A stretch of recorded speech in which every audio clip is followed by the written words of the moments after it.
The Power 2 here on College Football Addiction. Army-Navy week, Heisman week. Notre Dame hates the ACC week.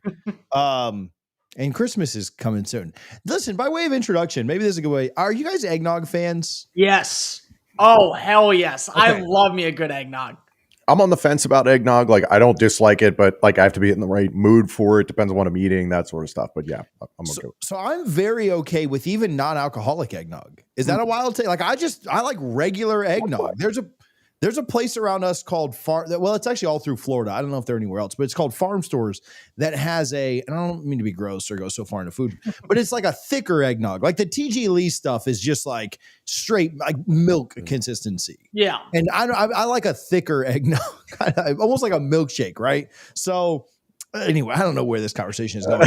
I've had an eggnog. Okay, I've had an eggnog milkshake before though. It's actually really good. Great. I like there to be some substance to it. It's cold out. Like it's just better than so anyway, but I also like I'm not a huge fan of the alcoholic eggnogs at ABC or at your liquor store or whatever. I will put like just a shot of bourbon into a glass of eggnog and just kind of like mix it up a little bit and call it a day. Like that I don't need fanciness here. Isn't that the way it's supposed to go though? Like anytime that you ever do it, it's either not enough alcohol or it's too little alcohol. I think when you buy the like a little splash, and then if you do like a little sprinkling of like cinnamon on top of it, good with that. Really brings it together. I'm also a big fan of just a Bailey's on the rocks this time of year. Straight up, yeah.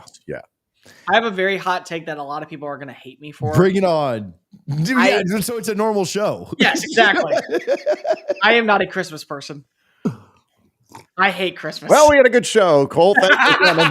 He's literally wearing green as he says that. Like literally, you guys have to understand though. Like I grew up in an airline family, so my parents worked almost every single Christmas. So we would never do it on Christmas Day. We'd always do it either the 24th, or we would do it on the 27th, or we do it on the 23rd. Because I was with my grandparents at the time. So Christmas to me is not special because I never really spent any time at the holidays with people that you're supposed to spend the holidays with. Is that at least a fair take on why I'm not a big fan of Christmas?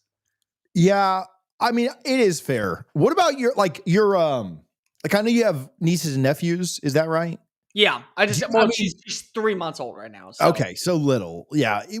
The best part of Christmas to me at this point truly is, and this is, I'm not looking for sympathy or like people. We will talk about football. Appreciate the people that are in here like listening to this rant. But we only have 5 topics today, so it's fine. Hopefully, I'm not stealing the wild card that we're bringing back. No, this is not. Rank your Christmas drinks. But yeah, like truly the best. And I'm not trying to be like a good dad for that. But like, yeah, I mean, I'm 35 years old now. Like my wife, we don't even get each other anything for Christmas. Cause like if I want something of the year, I just buy it. Like we'll go on a trip or we'll do something for like birthdays and Christmas and Mother's Day, Father's, stuff like that. Sure. But the best part truly is like watching the kids. Like, cause their excitement is just like today I hung the elf up from like just a hook that we usually have a plant on. And I put my son's sword up there with it. And my kids thought that was the coolest thing of the month. And then whatever the elf does tomorrow, they'll think that's the coolest thing of the month. Just every day is really cool. Christmas Day is really fun with them. So once you get old enough, you're just like, Tom, I guess what's your Christmas take? And we'll actually get to the show. It's pure like the Army-Navy game because we're seeing how commercialized college football is becoming, just like Christmas has become commercialized, unfortunately. But Christmas I still much prefer over Thanksgiving. If I had my druthers, I would go straight from Halloween into full-blown Christmas mode like they do in the United Kingdom. They're doing it right. I don't mind Thanksgiving, but I'm like, all right. Here's my opinion. Here's my hot take on Thanksgiving. The Thanksgiving is a weaker version of the Super Bowl in that you're watching football and you're eating food and you're with your family and friends. The other thing is that for the Super Bowl, you can wear whatever you want and you can eat trash the entire day if you want to. And the game means much more because it's the championship game and everybody's watching. So I think the Super Bowl dwarfs Thanksgiving. Yeah, but either way, you get fat. So, I mean, like, it's still... right. The common denominators, man. They cancel each other out. Can I also say that the number one version of A Christmas Carol is the Muppets Christmas Carol. 1000%. I was just having this conversation 2 days ago. Quite literally, it is, in my opinion, it is the second greatest Christmas movie of all time. It is the greatest adaptation of A Christmas Carol. We will never find peak cinema more so than Michael Caine arguing with Kermit the Frog as he is pretending to be Scrooge, while that is actually the Cratchits. So all right, I said we would go to the show, but clearly we're not. You said it was the second greatest Christmas movie of all time. Around the horn real quick, favorite Christmas movie? Cole, you can start us off because you said that. How the Grinch Stole Christmas, because it was the one thing that I watched every year with my grandpa. Okay. Oh, the one with Jim Carrey? Yes. Yeah. Okay, I'll hear that. I'm going to go with Christmas Vacation. Oh, yeah. Tom and I are on the same page. So that's my number one. Since Tom said that, I feel like I get to make another pick. Sure. Because the group has already drafted it. I'll go Home Alone. Like, I love Home Alone. So I feel like you can watch that any time of the year. Not that you can't watch Christmas Vacation, but like I watched Christmas Vacation last night. Underrated line in that movie is when he brings the tree home and Todd says, "Where are you going to put that?" And he goes, "Bend over and I'll show you." Obviously, when Eddie's out there and says, "Shitter's full." Like, there's so many good lines in it. It's, Clark's rant at the end. Whenever I go off on the kids, I was just talking about how much I love Christmas. And yeah, I'm a human too. Whenever I go off on the kids, my wife will literally say like, "Yeah, he's, did you enjoy your Clark Griswold rant?" Like we literally reference that. So, yeah, great movie. I just had a friend recently send me the behind the scenes of Home Alone, like how they did the stunts, and I wrote back to him, I'm like, "Why do you hate Christmas?" Why did you like that was the equivalent of telling me that Santa isn't real when I was a kid. I was he's not real, Tom? I believe full soul that Joe Pesci had his head burned on fire. I believe that in my bones. So I don't want to know how they did it. I don't need to know. By the way, if you ever want to have the greatest laugh of all time, go find Chris Marler on Twitter, Vern Funquist, and read his Yelp review as Kevin McAllister's dad in Home Alone 2, Lost in New York for the Plaza. Yeah. It is a 5-minute rant of pure, unadulterated madness, and I still cannot stop laughing at that. Vern is great, and he's worth a follow just in general. So simply because of he's funny. Yeah. And he's trying about a lot of things. 7.5 minutes into this thing. If you're watching and haven't clicked out, we appreciate you. Speaking of the Grinch Who Stole Christmas, Notre Dame. All right. So Cole and I talked about this a little bit on Sunday. More has come. The Notre Dame, I'm not even going to try to butcher this last name, but Notre Dame's AD has, chilled out some of the rhetoric, backed off some of the statements, and is not going a full flamethrower to the ACC any longer. But Cole and I did share some statements, so I'll let Tom start this off. Just thoughts on the whole Notre Dame. Yeah, I mean, you can go any direction you want. Opting out, you can go, them missing the playoff. You can go the hating the ACC for marketing, whatever direction you want to go. We'll just pick it up from there. Let me see. Them missing the playoff, it's just showing the flaws within the playoff itself. I'm not saying they deserve to get in or didn't deserve to get in. Like, I felt like they would, just because they're on an island by themselves and it's Notre Dame and it's a big brand and they only had the 2 losses. So I was like, yeah, I felt like they would get in. And when they didn't, I'm like, all right, this, the head to head with Miami now all of a sudden matters. It just reveals how poorly constructed this college football playoff is. And it's like amazing that FCS can get it right, but FBS can't even touch it. It's just so silly to me. So it more revealed that. I thought them opting out of a bowl game was a bitch move because they were kind of hurt by the entire situation. They just sort of like, nope, we're going to take our ball and go home. And the truth of the matter is Notre Dame has that card to play. And I have said this for a while on this show. In my opinion, the most powerful team and the best brand to work for in college football is Notre Dame. Now, that's not because I'm a Notre Dame fan, and there can be Notre Dame haters here, and I'd hear all your arguments for rivalries and people and all that sort of stuff. It is an independent team that is one of the biggest brands in the sport. They have their own television deal with NBC. They earn leaps and bounds more money by being in the college football playoff than any other team can, because every other team is in a conference. They hate us because they ain't us is exactly what Notre Dame operates by. So all these people getting ticked off, you should join a conference. You should join a conference. That should only embolden Notre Dame to just be like, screw you guys. We have the power to do all this stuff that you wish you could do. Their AD throwing shade at the ACC, I thought was an interesting move. I thought the ACC trying to fire back and the Big 12 trying to fire back was an even more interesting move, because understand that you're throwing rocks at God. Okay, Notre Dame, God, obviously the Catholic part of it, I'll throw that out, but just trying to say that Notre Dame is a superpower, and them electing to not take part in a bowl game is a major chess piece off of the board. I don't know which bowl game they were anticipated to go to. That bowl game, Pop-Tarts Bowl. Pop-Tarts Bowl probably would have loved to have had Notre Dame's brand and eyeballs. There you go. That's a great little Pop-Tart. That's perfect. The Pop-Tarts Bowl probably would have loved to have had the way that the Notre Dame fans travel, ticket sales, television revenue, all that sort of stuff. Notre Dame would have been massive for them. For Notre Dame to be like, nope, we're not taking part in that. I respect the decision. I still think it's a bitch move, but at the same time, they have that card to play because they're Notre Dame. They sit in an island unto themselves. And until they elect or are forced to join a conference, this is going to continue. And it also should be a message to Notre Dame: schedule better competition. You're trying to talk about how, oh man, we're doing all this stuff for the ACC and other sports, blah, blah, blah, blah, blah. It's the most dominant 10-game streak in the sport this year. What are you talking about? That was wild. What are you talking about? One of the games we're about to talk about, or the game this weekend, it's the only game. You beat Navy 49-10. You went on the road and you barely beat Boston College 25-10. Like, what are we talking about? This was not murderer's row like we see in the SEC and sometimes in the Big Ten. So just, there's a lot of flawed parts to this. Notre Dame, ultimately, I really think it was childish for them to opt out of a bowl game. But when you hold all the cards, you can do whatever you want. I wonder if the move to opt out of a bowl game, like, man, I just almost wonder if there's a way. And we talked about a group of, this isn't really the direction I thought this would go, but we talked about having a group of 5 playoff earlier in the season. I think we talked about that maybe preseason, why the need for that existed. I wonder if you could make some of these, and I don't know if we'll ever get there, though we all seemed pretty in favor of it. I wonder if you could make some of these, I mean, let's just call it what it is. I'm going to watch every one of them, but I wonder if we could make some of these trash bowls into like a group of 5 playoff type thing.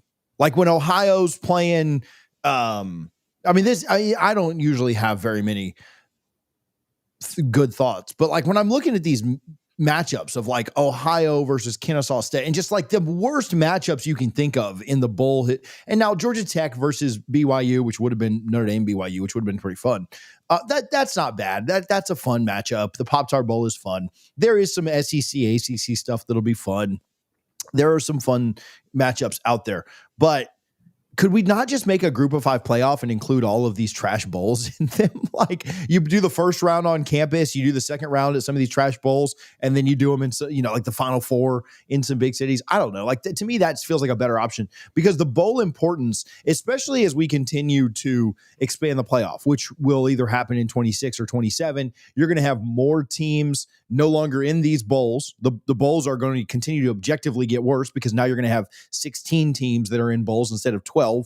And you're going to have more teams that felt like they were spurned because, the whining and moaning and complaining is right now. It's just like 3 or 4 teams, Notre Dame, Texas, Vandy, all kind of felt like they should be there. Obviously differing levels of that, but you expanded to 16 teams and then, 17 through 20 now feels like they were spurned and could have been there, right? Because the arguments get even more hazy the further down you go as to what or who deserves to be in. So I don't know if more teams will end up choosing to do this in the future, but bowl season is pretty dead. It sucks because it was the best part of December, especially for Cole, who hates Christmas. So I don't know why you wouldn't. We need to fundamentally change the postseason. And if we're going to keep expanding the playoff, a lot of people are upset that there's 2 group of 5 teams in, which I completely understand as well. Just make a group of 5 playoff, make all the trash, make the Gasparilla Bowl a group of 5 bowl. Like, just let's roll with that. So I don't know. That feels like a fix to me. I know that isn't really so much on Notre Dame, but I do think they're a catalyst for this. I think you'll see more teams do this in the future. It may not be widespread where 7 teams do it, but I mean, you notice this week, like 7 or 8 teams that were 5-7 said, nah, we ain't playing these bowl games. Right. A lot of that has to do with you were already wrapped up for the season and everything else. But anyway, I don't know if anybody has any thoughts there. Cole, I'll go to you. What the thing is that drives me crazy when it comes to Notre Dame and the way that the fans are reacting is, why are we getting so much flack for opting out of our bowl game when we had 9 other teams say they don't want to go to a bowl game? It's a completely different opinion. And by the way, you're Notre Dame. Act like it. Act like that you're a team of pride and one that is meant to be playing for higher odds. And you know what the difference is that at Kansas State, Chris Klieman retired. At Iowa State, their head coach left after being the 19,000th choice to go to Penn State. You don't have 5, you have 5-7 records for a lot of these other teams. You're Notre Dame. You were left out of the college football playoff. It's not the end all be all, and I'll be completely transparent. The Pop-Tarts Bowl is the people's national championship. People love watching the Pop-Tarts Bowl and seeing a mascot be burned alive inside of a toaster and then eaten as cannibalism on the field. Like, that's something that they enjoy, and you could have brought that, and you also could have done it against a team that right now is arguing with you that they belong in the playoff conversation before you ever did, because they played in their conference championship game and they were punished. I think that there's a lot of truth here and a lot of things that can be true at the same time while being completely direct. The committee was the problem in this whole thing. The committee never once said, hey, Miami, we're going to move you ahead of Notre Dame. They decided to wait until the very last moment when they were neck and neck with each other, and they had to take head-to-head into consideration. That should never be the last data point. That should be the first data point when you have the same record and the same metrics across the board. The second thing is, why are we not talking more about the group of 5 getting multiple representation, but instead Notre Dame wants to blame Alabama, who played in its conference title game, who also beat its head-to-head opponent in the conference title game on the road in a location that is impossible usually to win at because Georgia hasn't lost there in 5 years. I mean, like, that's just the bottom line is why there is the difference. But instead, Notre Dame wants to go out of its way and then yell at the commissioner of the ACC because of their committee and their conference that they play in every other sport didn't help them in a matchup where their conference, which is including the ACC and an ACC representative, they decided to reward them.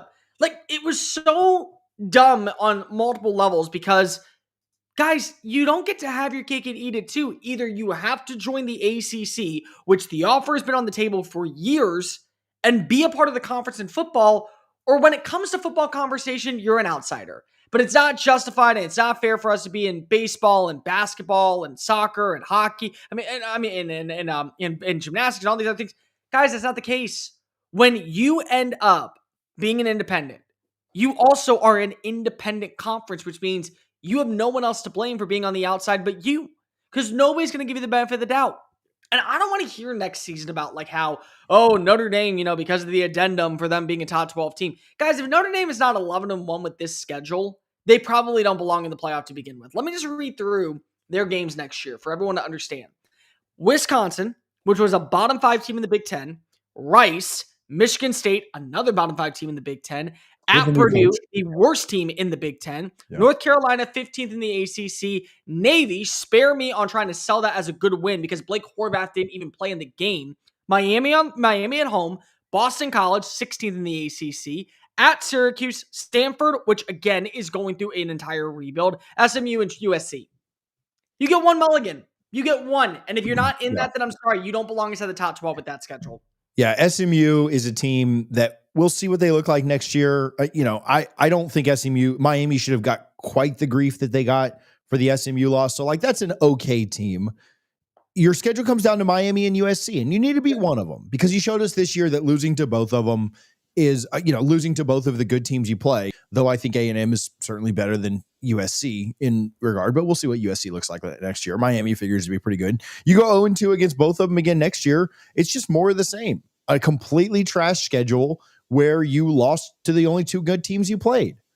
And then beating SMU isn't going to carry the weight that beating USC did last year. And I'm not down on SMU. Wisconsin, if they turn things around. Maybe. Again, if they turn things around, which is a big if right now. Yeah. Like, it's another really bad schedule. Florida State and Notre Dame were supposed to play next year, but that's just more of a premier brand matchup. Like, that's not going to help their resume, even if it was going to happen. So I hate to give up on next year, but I have the same guy at head coach. So it is what it is. TJ already on to 2027. So yeah, they go to 11-1. I'll say this. They go 10-2 again next year. We didn't have that chaos year last year. Remember last year, or that chaos week or two? Last year, Alabama was the first team out at 9-3. You had several 10-2 teams this year that didn't make it in. So it does seem to ebb and flow. Next year, we probably will have more losses at the top and less dominance, just because that's how college football works. So in theory, Notre Dame could make it in, I think, at 10-2, just because I think you're going to have less of this log jam at the top. Vandy maybe falls back down. Maybe Ole Miss doesn't quite have the same year. Sure. And so you're able to, again, Bama was the first team out last year at 9-3. There were just more wins at the top, and that's what kind of created this year's issues. There's going to be issues every year. But, yeah, I don't know. Notre Dame, they ultimately, somebody just said it, but they want their cake and they want to eat it too. And, You can't ask the ACC to say, defend us when we don't have conference alignment with you in football, and the other team that we're going up against is in our conference. You can't do that. It's not possible. Of course, Jim Phillips is going to defend the ACC and Miami, because Miami's in the ACC in every single sport. I'll go a step further, and I've already said this. If you were 10-2 and left out of the college football playoff, I don't pity you. It could have been Alabama. It could have been Vandy. It could have been BYU. It could have been Oklahoma. You gave the committee that was already flawed with its logic and contradicted itself along the way nearly every step a reason to keep you on out. I don't feel bad if you were left on out with 2 losses. If you don't want to be left on out in the future, go 11-1 or 12-0. That's a guaranteed way that you're not being left on out. Let's talk about. There is a bowl game. I texted you guys about this, but Washington and Boise do play this weekend. Unfortunately, they just didn't make the cut this week. So maybe that's the wild card, and I just don't know it yet. Nope. But Army and Navy play this weekend in a game that, listen, I've got to be at a wedding on Saturday, so I will be checking my phone for this. But at least it wasn't in the fall. At least it was timed well enough to where I won't complain too much about it. But I'll just complain the fact that it's in December. Army and Navy, who wants to start us off for the only game preview we have here on a Wednesday? Just kind of broad strokes with this. Like, I was joking about it before, and considering the development earlier on this week about private equity and the University of Utah and just the changes that have been occurring in the sport and the changes that will occur in the sport. It sucks because we love this game. We love college football. And it feels like more and more we're losing touch with what the game is really all about. So this, for me, is a friendly reminder of this is what college football was always meant to be, a rivalry played since the 1800s. It represents America. My family has a lot of military background, so getting to watch this game has always been special to me since I was a kid.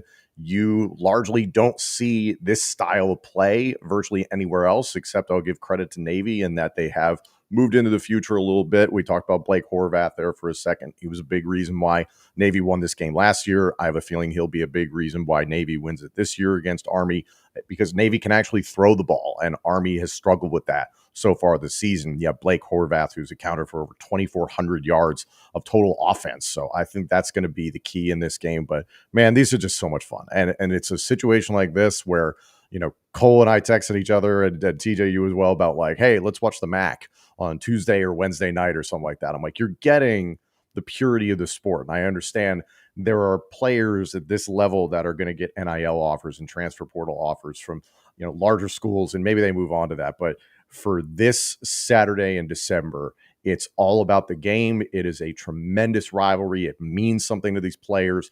Opt-outs are not even something you're thinking about. Like, this is what the game was always meant to be. So I am just ecstatic to be able to watch a pure college football game this Saturday.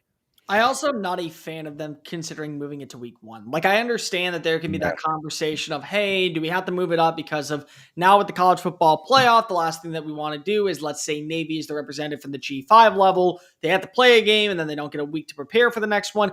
I get all that, but let's leave semantics as semantics at this point. it's meant to be a standalone matchup for our armed forces, and it means so much to, I think, just fans in general, because I think for a majority of people in some way, shape, or form, they have ties to military backgrounds, whether that be your grandfather, whether that be your brother, your sister, your aunt, your cousin. And so it's something that we can all unite on as college football fans for the majority of it. And then you just talk about the game in general. I mean, for Brian Newberry to come on in and in 2 years be able to keep this program in better shape than what it was at the end of the Ken Niumatalolo era, I think is really promising. I mean, they have an opportunity to get to another 10-win season and potentially even an 11-win season if they win this one and then they win their bowl game. So a lot of things that I think go into this matchup are the pageantry that we get with it. On top of all of that, we talk about the background of what it means for these two bitter rivals to come together at the very end and unite for what is the greater good of the country. But it's gotten better over the years with the uniform combinations and with the growth of what we have seen from the background noise and how much coverage is put onto it. Yeah. And it's always the standalone game on CBS. I mean, there's just so much to really appreciate about this matchup every single year. I think that the big storyline, though, for this game that I would say is you have an opportunity to continue your warpath if you are Navy and prove that, hey, if we just had a few things go our way, we could have been a G5 representative. Because there's a lot of people out there that say that Navy belongs inside the top 25. Well, I can tell you what, if you win this game and then you win your bowl game at 11-2, you will be a top 25 team at the season's end. And that's good for you in the standpoint of where you get to go moving into next season. And as for Army, if you get to go 7-5, you also get to end a streak. So that's another big thing in my opinion. I'll go big picture on this too. I won't pretend to, be able to do a deep dive on this. That's why we have Cole on here, because he's a psychopath and could do a deep dive on Kennesaw State and, La Tech if we needed it today. Do we need to talk about Jerry Mack and what he was able to accomplish this year? USA, year 2 in, wins the title. I love this game. And I do think that people love this game a little bit more now than they ever have. And I think Cole's exactly right. I think it's the spotlight that has truly been put on it, because this game was very much an afterthought to me 10 years ago. I don't know that I cared the way that I care now. Some of that is just maturing and appreciating football more, but also like there is a really good spotlight that's put on this, and social media has helped that. And I also think that it's cool now to like things that nobody else likes. Like just our current culture is like, oh yeah, well, I like this guy. And it's like, okay, well, but good, whatever it takes to get people to watch it. I don't like moving it to week 1 either. I would not hate putting more games on this weekend, as long as this always is the focus and the standalone spot. I don't like the fact that the playoff goes until January 20th, 19th this year. I think the 21st next year. But I don't like the fact that the playoff is so long. And if you're going to add teams and that's going to extend it out more, I wouldn't mind backing it up more. Maybe you put this on Friday night, or maybe not this on Friday. Maybe you put a playoff game on Friday night. Maybe you can put some other games around it, like something at noon and then something late. I know they don't want to compete with the NFL, but ultimately that's just what you're going to have to do. If you keep adding games, you're going to have to find a way to compete with them at some point. So, put your group of 5 crap here, I guess, which is what they're doing this year. So I don't mind. It's kind of nice that there is another game afterward, because there's nothing worse than watching a football game at 3 p.m. and then be like, oh, well, now I have nothing to do for the rest of the day. So I am thankful that the Boise State Washington game is after. I like it having its own spot. And I also like Navy to get this win. Like Cole was talking about, I think they'll be inspired to, I'm not even going to give I'll give a score. It's something ugly. I don't think that weather's an impact this time. I mean, it's always cold, but I don't think there's any snow, which is unfortunate for this game. Last year was beautiful. 2 years ago, I think it was even better. But something ugly. 13-9 Navy. I think the spread's in favor of Navy at this point in time by 6 on the nose. I don't know what the weather's going to be like this weekend either. Like, that's definitely going to play a factor. Let me see. Saturday, low of 28, high of 43, overcast. So football weather, man. Football. Give me Navy 20-13. Have you? I'm taking Navy to win this game. I'm taking Navy to cover too. I think it's going to be something along the lines of 20-10 or something like that. But there is a storyline that you guys need to follow in this game. Have either of you heard of Eli Heidenreich? Wide receiver for Navy, yes. He is a wide receiver for Navy. Boys, he has 805 receiving yards. Mm-hmm. If he could get 195 receiving yards in this game, I believe he would become the first 1,000-yard receiver in program history. I am wanting that. I need that more than I need a certain player that we're about to talk about win the Heisman Trophy. Mm-hmm. I need to see that a place like Annapolis, Maryland can turn a 1,000-yard receiver into a reality. I need to see this happen. 195 receiving yards for this game. Let's make it happen, Eli. I believe in you. Blake Horvath, I believe in you. Take quick little dump patterns and block the hell downfield and let this kid just fly. I want 200 yards in this game. Is there a better chance that he gets 195 yards or that there's 195 yards passing total in this game? Ooh, that's a sleeper one there. Like, I don't think there's going to be 200 yards passing in the game total. Will there? Let's look Horvath's numbers real fast. Horvath's got like 1,300 yards passing this year. He does have a game against Air Force where he threw for 300 a game. Yeah. He threw for 339 against Air Force. Throw that up on sleeper, more or less. Let's do the sleeper while we're in here on this game. You can just leave this as part of it, Nate. All right, sleeper, appreciate their support. CFA 100% match, $100. If you go deposit on the sleeper app. Kale Helms, oh God, we had some low totals, boys. 64.5 passing yards for Army. God, that's the smallest number I've ever seen. You know what? I'm going to be an optimist. I'm going to say more, not by a lot, but more. I'm going to take less. I'll go less. Because you know what? You know what happens in this game is that they run the ball for 3 consecutive quarters. And then all of a sudden there's a pass that goes 85 yards and then nobody scores for another 20 minutes. That happens often. Okay, hang on. When you look at the numbers this year, the longest pass that has gone is for 68 yards. That's one. They just need one. Possible. It's possible. Blake Horvath, more or less 0.5 passing touchdowns. So that means one or none, right? Right. Yeah. Yeah. More. I just think he's going to find his way into the path. I'm going to say less just to be a contrarian because he could just run the hell out of the ball. I'm going less because I have them scoring one touchdown and I think it'll be on the ground. So if my score is even close, then that's what it is. Brady Anderson, wide receiver for Army, anytime touchdown, 0.5. I'll go less here because I think they have 9 points and kick 3 field goals. So less because if they're only going to score on the ground. So no. Yeah. Less. He has 12 catches this year for 2 touchdowns. Less. Alex Texa.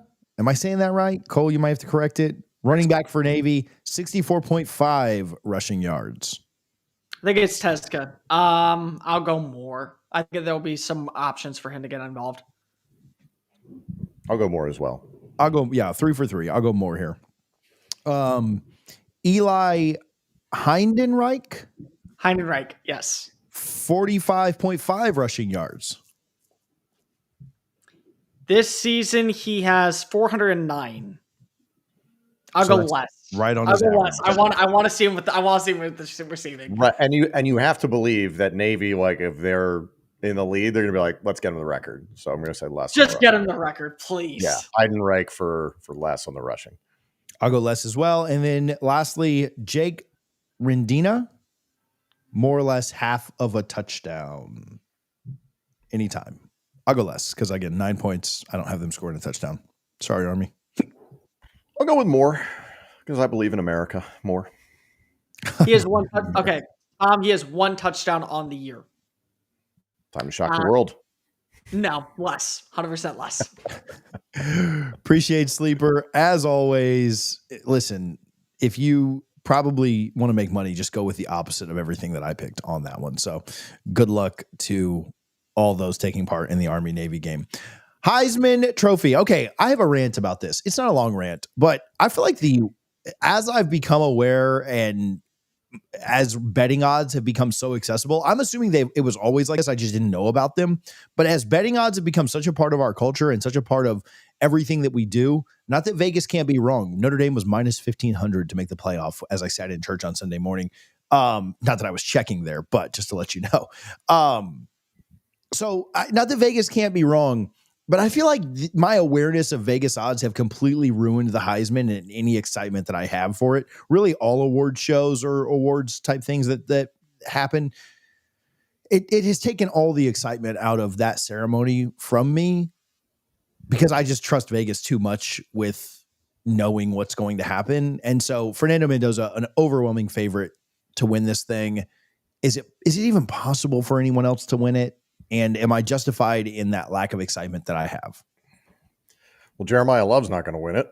That's for sure. Is he opting out of the ceremony? Oh, too soon of a joke. And that's like a small part of this. Like him playing the Pop-Tarts Bowl really wouldn't have changed all that much. But no, we talked about the Big Ten championship game felt like the de facto Heisman decider between Julian Sand and Fernando Mendoza. It's funny to see Fernando Mendoza's Heisman moment be, yes, to a degree, the drive at the end of the game to beat Penn State and come from behind and win that game. But his Heisman moment is more him pulling a Kyle Rittenhouse multiple times at multiple schools. It's really hilarious.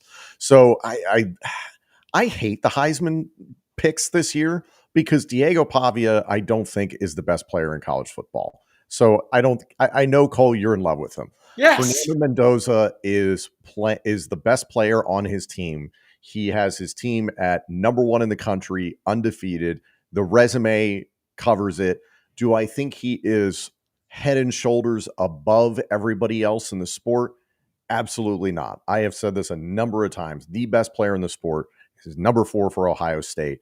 And that was the irony of Julian Sand being up for this award in the first place. Is he's the 10th best player on his team, maybe? 9th or 10th, so, yeah. Right. So I was very pleasantly happy to see Indiana surprise Ohio State in that game. And also Julian Sand look human in that game. And the way that Indiana played that game defensively, they're like, hey, we're going to treat Jeremiah Smith like Steph Curry. He's going to get his numbers. We're going to limit everything else. They did a really nice job. It really surprised a lot of people. So I think it has to be Mendoza. I think Diego Pavia, it's purely off of headlines. So I don't think that's really what it should be. Mendoza went out there and earned it, and his team is undefeated and the number 1 team in the country. Vanderbilt's not even in that category. Okay, but if I could go ahead and counteract that, you got to remind yourself that Vanderbilt's one of the losingest programs in college football history alongside with Indiana. Right, and exactly. You're right. And I'm not saying that that's something that you can just hold out and say, well, Indiana doesn't belong, definitely belongs in this conversation because of look at what Kirk Cignetti's done. But that's the point, is that Kirk Cignetti has been able to win 11 plus games in his back-to-back years with 2 different quarterbacks, in Curtis Rourke and then in Fernando Mendoza. And Mendoza is not number 1 in any single category. But then when you look at Diego Pavia and what he's been able to accomplish since joining Vanderbilt, the program has turned around for the better. And then you look at his numbers top to bottom, I think they clear nearly everybody. 3,100 plus passing yards, 27 plus passing touchdowns, 71.2 completion percentage, a 71.5 passer rating, 828 rushing yards, 9 rushing touchdowns. He does everything, and he's changed the culture.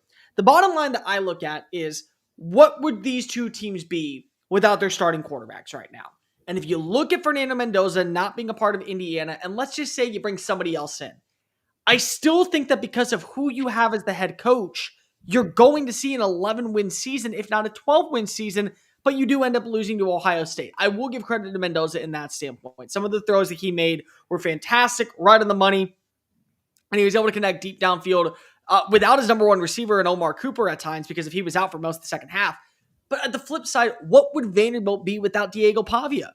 They're probably 3-9. They're probably 4-8 at best. They're losing to Tennessee. They're losing to LSU. They're losing to Missouri. There is no comeback. It is a throttling against Texas down in Austin. So when you add those things in, and then you understand what he has meant to that program and its growth, and how he has also changed the culture, the way that Cignetti's changed the culture, it's very easy for me to say that needs to be the story here.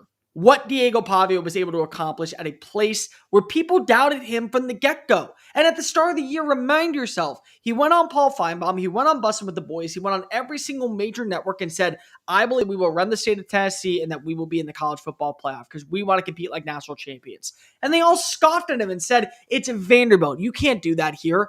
And they made the committee tell them no.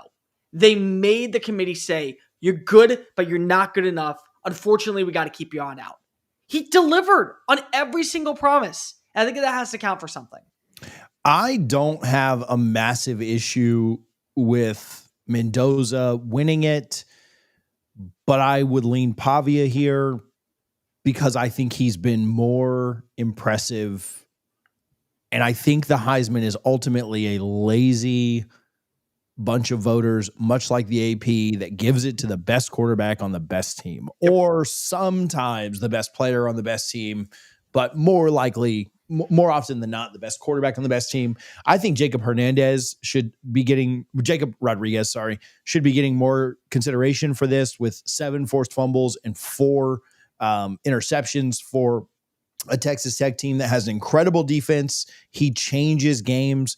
It would have been cool for him to at least get the invite to New York, though we know that, defensive players don't win this thing anymore.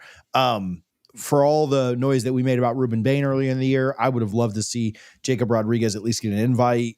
I think that it's just such a quarterback award, and at least love is there, I guess. But yeah, that would have been my kind of sleeper pick. No affiliation with, our sponsor Sleeper, but I would have loved to see him at least get the invite because, again, the Heisman is so lazy to me. Maybe that's the other side too. The odds ruin it, and the fact that we just give it to the best quarterback on the best team. Can we just call it what it is? It's an offensive award at this point. It is. It's not a defensive award. Yeah. And if a quarterback goes 13-0, it doesn't matter who they are, they're going to win it, right? Like that's just what it is at the end of the day. That's why when the odds are released next year, it's going to be all the same thing. It's going to be a bunch of quarterbacks. I mean, look at the odds from the start to the finish, right? Started out with Nussmeier because we thought LSU was going to be good. We started out with Beck way up there because we thought Miami would be really, really good. Simpson had his run at it for a little while. If you're a good quarterback, on a good team, you're probably going to be around for the Heisman. And that's just not what it's always been, but it did morph into that once quarterbacks started having like insane seasons, like, Menzel and Winston went, back-to-back, Mariota, back-to-back.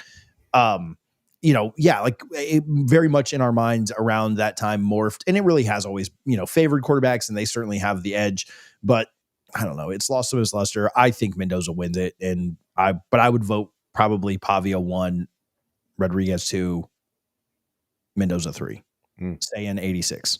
Shout out also to Kenyatta Jackson from Ohio State. Outside of Ruben Bain, I think he's the best defensive player in the country. He has been disruptive all season long. I don't think he has really eye-popping stats necessarily, but you just need to watch the tape of Ohio State. He causes chaos every single time. So it's unfortunate. I agree with you, TJ. We've got to a point where it's a quarterback award. Every once in a while, a running back or a wide receiver sneaks in there. But to the points that Cole said, Diego Pavia talked a big game, and his team didn't get it done, and he didn't get it done.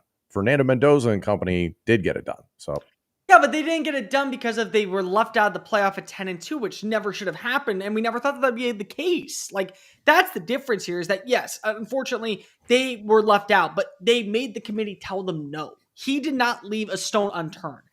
In my opinion, I think what you're going to see is actually Julian Sand coming fourth, Jeremiah Love coming third. I'm going to go Mendoza comes in second, and I think that Pavia is going to win the award. I just do. I think that there is enough people out there who resonate with his story and understand, yeah, he may talk a big game, and yeah, he may certainly have a different attitude, but he did everything that he planned on accomplishing. He beat Tennessee. He got multiple ranked wins. He gave a 10-win season to a program that has never accomplished that before. I think that carries a little bit of weight, and I think for some people, they thought that Notre Dame would be in, and if they got their votes in early, they said, all right, well, we know Vanderbilt's not going. Let's give him the award because guess what? At least we can say we gave something to Vanderbilt. Well, he tweeted at the president, so that helps. And then he was trying to see if he could get another year of eligibility, which I think he's like 42 at this point. It's he's 23. We know you're not going to play a down of meaningful football in the NFL if you actually do make it onto a roster. Let me ask this question just to wrap this thing up. Having worked with WWE for many years, I know that the concept of a Pro Wrestling Hall of Fame is in itself a production. It's entertainment because it's who they made the best people. So, this person being in a Hall of Fame, well, yeah, of course, we told you for years that they were the best, and they are the best in storyline. And it's more of a TV show. Have we gotten to the point where the Heisman Trophy, the award, the merits, all of that stuff, it doesn't matter, and it's just a TV show? When we made it a quarterback only award, kind of. Because in that case, Diego Pavia should absolutely win the TV show known as the Heisman Trophy ceremony. You should absolutely win it because it will do headlines. It will be everywhere. It will be a big deal. He will swing it from his belt buckle forever. He'll start a Johnny Manziel-ass podcast at some point talking about the glory days at Vanderbilt, blah, blah, blah, blah, blah. It will spark a lot more headlines than giving it to Fernando Mendoza, who will cry buckets up there at the podium. So that's the thing that sucks for me is that the Heisman, like the Tuesday night college football playoff ranking show that Kirk Herbstreit ironically is like, we should do away with this thing. And his bosses at ESPN are like, shut the fuck up, Kirk. That's how we make a lot of money. Guess what? The Heisman gets a lot of eyeballs, a lot of conversation. We're talking about it right now. The best thing for the Heisman Trophy TV show is to give it to the biggest star, which right now it appears to be Diego Pavia. Let's talk about the college football playoff just a little bit. We've kind of done similar things to this in the past, but we'll do full breakdowns for all of these games. In fact, we're doing the first 4 on Sunday night. So if you're watching, make sure you hit the subscribe button and you're back with us on Sunday. Eric in the comments asked me, and I'll go first on this. Let's just go through the whole thing. Let's go. We can go round by round if you want, but let's go through the whole thing.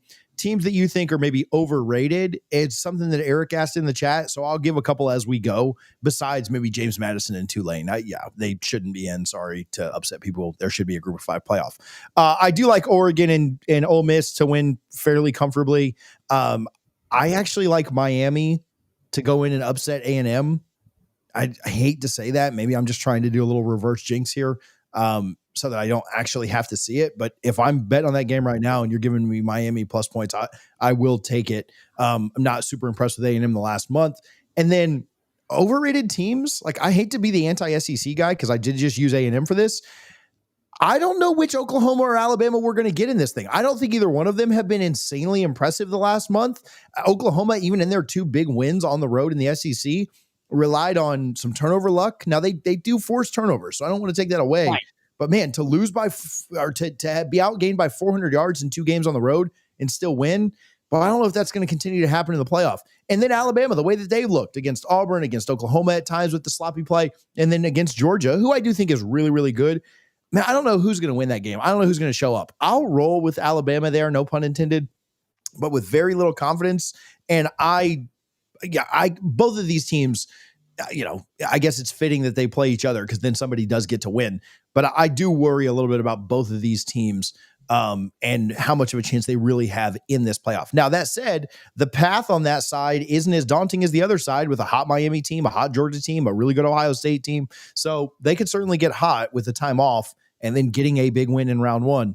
I'll go Alabama to win it, but I think both those teams might be a little bit, I don't know if overrated is the right word. Their resume got them in, but I don't think they're playing their best football. So for me, Oregon, Alabama, Miami, and Ole Miss. Whoever wants to go next can. I got to do a quick study still, but let's just knock this out. Oregon and Ole Miss are going to go. I think both of them are properly rated. And I'll go as far to say that people who are arguing, why is Ole Miss and Oregon ahead of Texas A&M?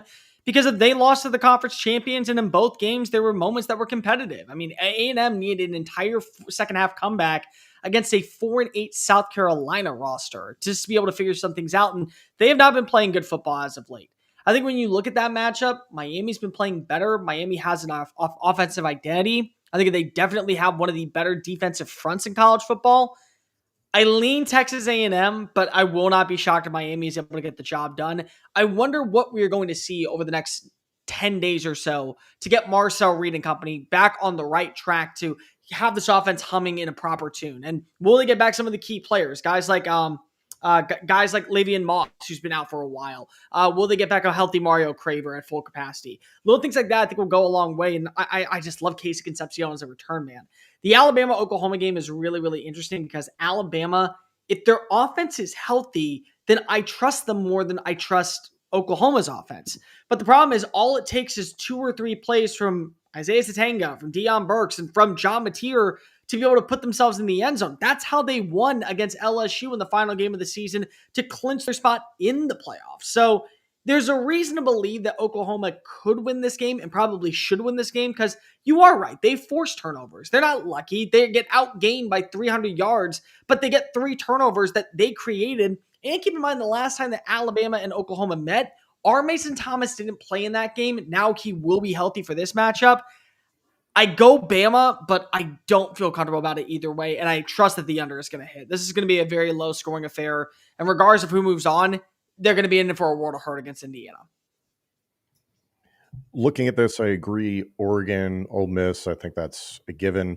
At Texas A&M, I don't envy that for Miami. I really like that setup for the Aggies in general. I think, yes, losing to Texas there to close out the season, they have a bitter taste in their mouth. They're that close to an undefeated season for the first time since 1994, an SEC championship game opportunity, all that sort of stuff. I think Texas A&M is going to come hot out of the gates in that one. They've done a really nice job pressuring the quarterback throughout this season. Carson Beck is a little bit more statuesque back there, so I think that could really set things up nicely for Texas A&M, and I think he can score some points on that defense, and Marcel Reed and company should have some fun. Alabama, Oklahoma feels like a coin flip and a rock fight waiting to happen. I think Alabama is favored by 1.5. Literally feels like a 50-50 coin flip. So I'm actually going to go with Oklahoma in this one. I think their defense could be strong enough, and you get John Mateer to oops-a-daisy his way into a win here in Norman. I want to go back to Oregon. Oregon has been without DeCorian Moore since October. There's no need to rush him back for James Madison. Dan Lanning has said that he is working hard to come back, as are a number of players. Oregon has dealt with a bevy of injuries this season. You don't need DeCorian Moore to beat James Madison, but if you get him back in time to potentially play Texas Tech there in the quarterfinals, I take Oregon to get to the semifinal. I think there's a strong possibility 3 out of 4 teams in the semifinal are from the greatest conference in college football. Look at Tom. Big 10. So I'll go on to the semifinal. I like Texas Tech to win that game against Oregon. Really? Yeah, I think their defense is really underrated.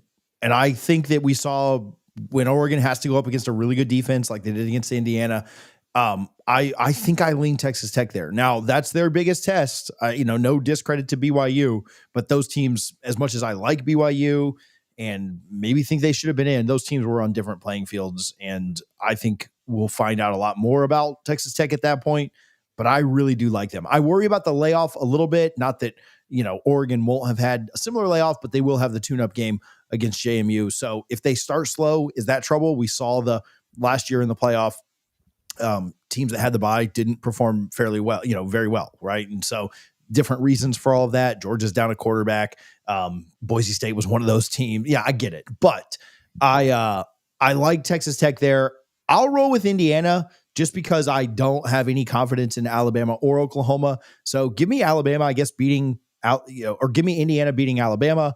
I like Georgia to take down Ole Miss. Sorry to the Fighting Pete Goldings. And then I think Miami versus Ohio State would be a really fun matchup. Rekindle that 2002 national championship. That would be a heck of a lot of fun of a week on social media for sure.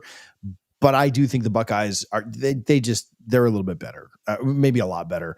I think they'll refocus and go on another run here. Whether that or not that's the national championship, I think that's where Miami's dream kind of ends, or A&M's, I guess, at that point. So give me Ohio State at home. So it'll be Ohio State, Georgia, India. So yeah, your top 4 seeds. None of them made it through last year. I think all 4 of them make it through this year. I'll push back. I don't think that all 4 of them will make it through. There's got to be an upset along the way. It just has to happen. Now the question is, who is it? I also want to answer this. Like, I don't think Oklahoma's overrated. I think that Oklahoma has a ceiling. That's all I will say. Yeah. They deserve to be in the their playoff. Offense is what kills me. They deserve to be in the playoff because their defense is a national championship level defense. It's just not a high profile enough offense that has any identity outside of a few explosives. And even still, some of those explosives come with turnovers in the process. But that's all it is. I think Indiana's going to get the job done. I do. I think that Kirk Cignetti is a coach that will not let his team get complacent. I mean, you saw him walking to shake Grindy's hand, and the man looked pissed, like at things that like bothered him throughout the game that probably should have worked, where they never should have been in jeopardy of even losing that matchup. So that's probably something that I think you can look forward to. I do think that you will see Texas Tech and Oregon go down to the wire, but I just think that depending on who you have at wide receiver is going to be detrimental.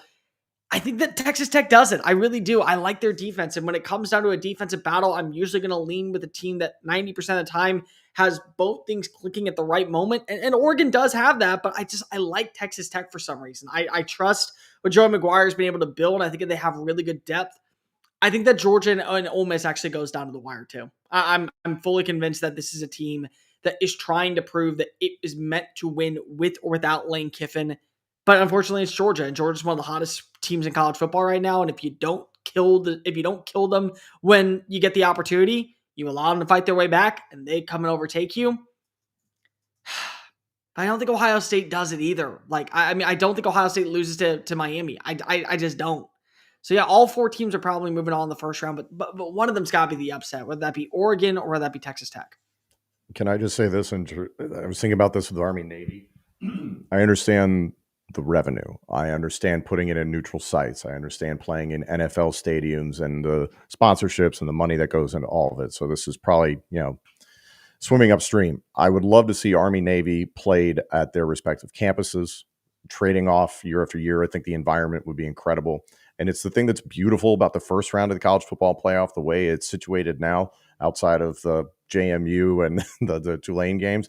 But College Station is going to be rocking. Norman is going to be rocking. Those are awesome environments. Imagine if you got Ohio State versus A&M or Miami in the Horseshoe, Georgia in Athens hosting Ole Miss, the former Lane Kiffins. If you got Texas Tech at home after the season they had potentially against Oregon, what an insane environment that would be. And wouldn't that mold the playoff more than playing this in some random neutral site place?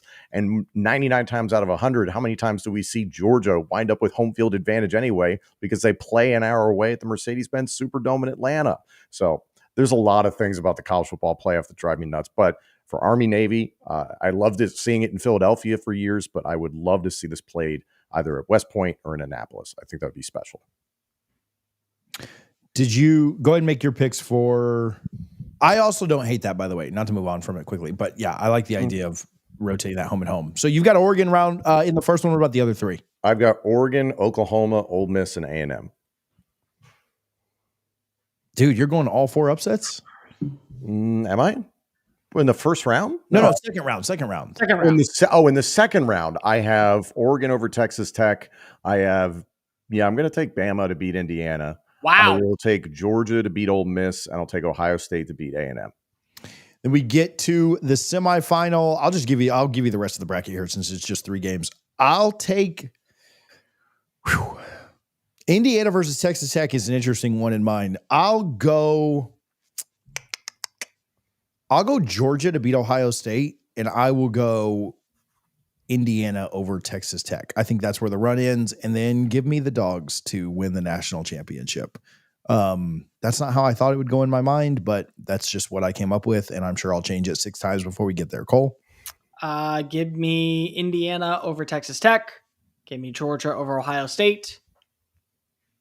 Give me Kirk Cignetti. Let's see him do it. Let's see him bring a title in 2 years to the losingest program in college football history. Let's see it.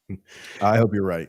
It's why I think there's the possibility it's 3 out of 4 Big Ten teams in the semifinal, but Cignetti looked so good during the regular season last year, and then immediately the bottom fell out once they played Ohio State, and the bottom fell out in the first round of the playoff. I'll believe in them when we have reason to believe in them. And granted, them beating Ohio State was a big deal. That was a really big win. But going up against a program and a team that can get anybody reasonably within this field, I think Alabama can take out Indiana. That being said, I would take... Do I take Alabama over Oregon? That's tough. You can't do it as the Big Ten guy. It's not allowed. Yeah. But he is allowed, because to think about this, I just took a Big Ten team to win the national title. I took the SEC team to win it all. So yeah, I'll take, in the end, Oregon over Alabama, Georgia over Ohio State. Georgia wins the national title over Oregon. I think Georgia is the Mike Tyson of college football this year. You can hit them as hard as you want in the jaw. They just keep moving forward. Georgia for Tom and I, Indiana for Cole. I hope Cole's right. On to the wild card. We haven't done this in a while. Cole, what you got for us today? Let's stay in the world of the college football playoff. Hopefully you guys know rosters. Ladies and gentlemen, we are doing a mock draft. We are going around one quarterback, one running back, two weapons, could be wide receiver or tight end, doesn't matter. Defense, coach, round robin style, snake draft. Tom, you were not on the podcast on Sunday, right? Therefore, you get the first pick. Damn it, TJ, me. Can you put the bracket back up there, please? Yeah, we can leave it. Thank you very much. Let's see. Are there any stipulations, or you literally can just draft anywhere? Nope. All right. Anybody. But you get two weapons, one running back, one quarterback, one defense, one coach. Any order. Yeah, this is tough. I think I'll take Mendoza. Let's leave this up here. I'll take Mendoza first. I'll take Ohio State's defense. That could be wild, but let's do it. I will get out of the way with the best second half adjuster in college adjustment coaching college football and land Kirby Smart. And I will take Jeremiah Smith as my first receiver. Ooh, I like it. That's nice. I'll take JMU's. No, I'm just kidding. I'll go here with.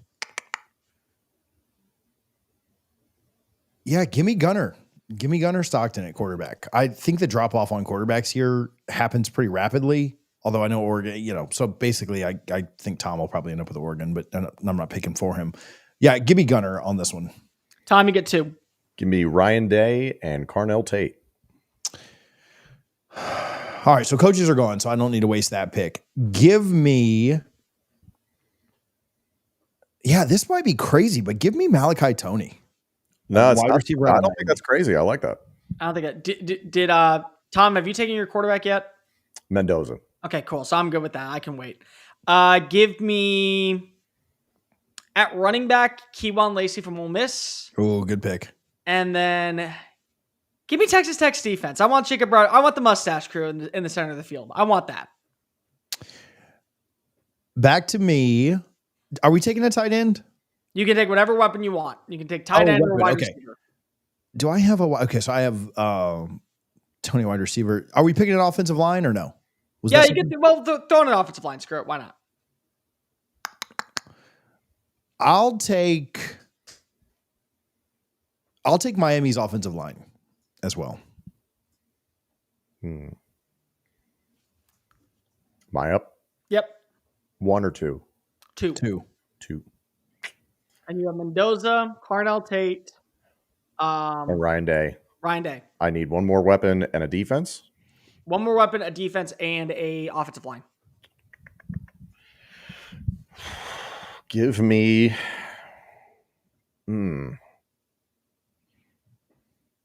Give me Whittington from Oregon, and give me Georgia's offensive line.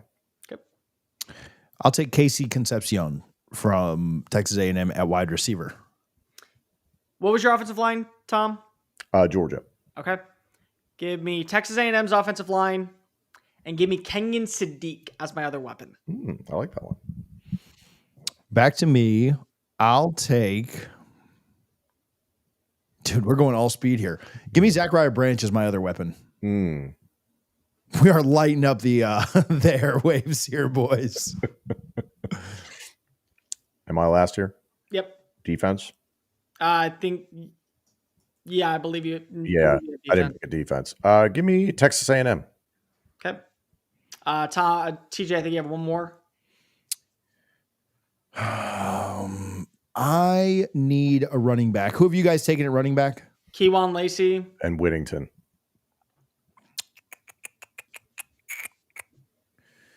I will go with.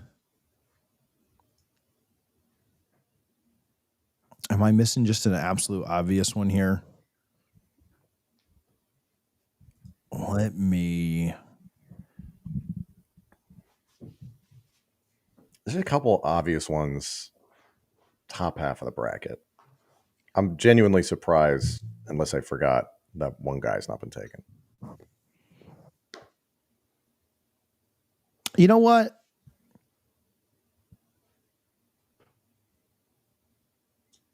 I will do something.